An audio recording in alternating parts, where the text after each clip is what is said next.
दोस्तों, आज मैं एक आपको ऐसी मोटिवेशनल कहानी सुनाने वाला हूँ जो आपको सोचने पर मजबूर कर देगी कि आखिरकार मैंने ऐसा क्यों नहीं किया।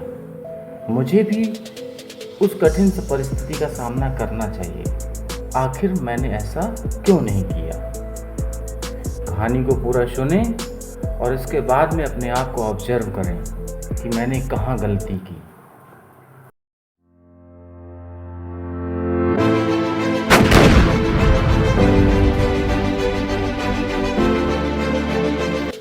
एक बार की बात है, एक किसान था जिसकी एक बहुत सुंदर कन्या थी। एक दिन एक नौजवान लड़का उस कन्या से शादी का प्रस्ताव लेकर किसान के पास पहुंचा।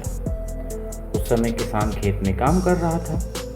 किसान ने लड़के की ओर देखा और बोला, बेटा तुम खेत में जाकर खड़े हो जाओ। मैं एक एक करके 3 बैल छोड़ूंगा।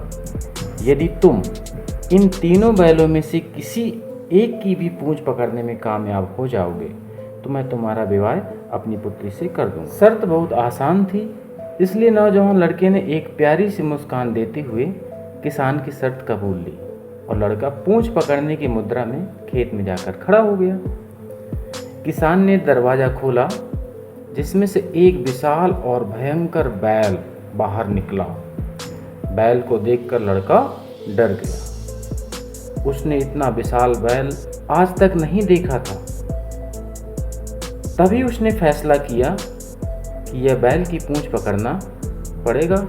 यह तो बड़ा खतरनाक दिख रहा है, क्यों ना मैं दूसरे बैल का इंतजार करूं। यह सोचकर लड़का एक तरफ हो गया और बैल उसके पास से होकर के गुजर गया। किसान ने दूसरा दरवाज़ा खोला, लेकिन यह क्या, इस बार तो पहले से भी विशाल और भयंकर बैल था। भय के मारे सोचने लगा कि इससे तो पहले वाला वही बैल ठीक था।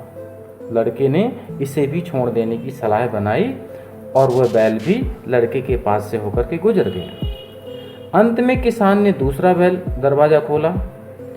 इस पर लड़के के चेहरे पर मुस्कान दौड़ पड़ी, क्योंकि अब की बार उसके सामने पतला और मरियल सा बैल था। लड़के ने उसकी पूंछ सही से पकड़ने के लिए अपनी पोजीशन बनाई और जैसे ही बैल उसके पास पहुंचा, लड़के ने देखा कि उस बैल की तो पूंछ ही नहीं है। कुछ इसी प्रकार की हमारी ज़िंदगी है, जिसमें हम अवसर आते हैं और हमारी आंखों के आगे से चले जाते हैं। यह हमारा भय ही है कि हम उन्हें पहचान नहीं पाते और डर करके बैठ जाते हैं। हमेशा प्रथम अवसर को हासिल करने का प्रयास करना चाहिए। क्या पता वह अवसर दोबारा नहीं मिले। अतः हमारी ज़िंदगी अवसरों से भरी पड़ी है, बस हम एक एक करके छोड़ते जाते हैं कि इसके बाद शायद ये अच्छा मिल जाए, इसके बाद ये अच्छा मिल जाए, और तब तक हमारा समय निकल चुका होता है। दोस्तों, अगर ये कहानी आपको अच्छी लगी हो, अगर आप इस कहानी से मोटिवेट हुए हो, तो बने रहना हमारे साथ। अगली बार फिर से लेकर के आएंगे एक नई मोटिवेशनल कहानी। छोड़ने से पहले हमारे चैनल को लाइक कर देना, सब्सक्राइब कर देना और शेयर कर देना।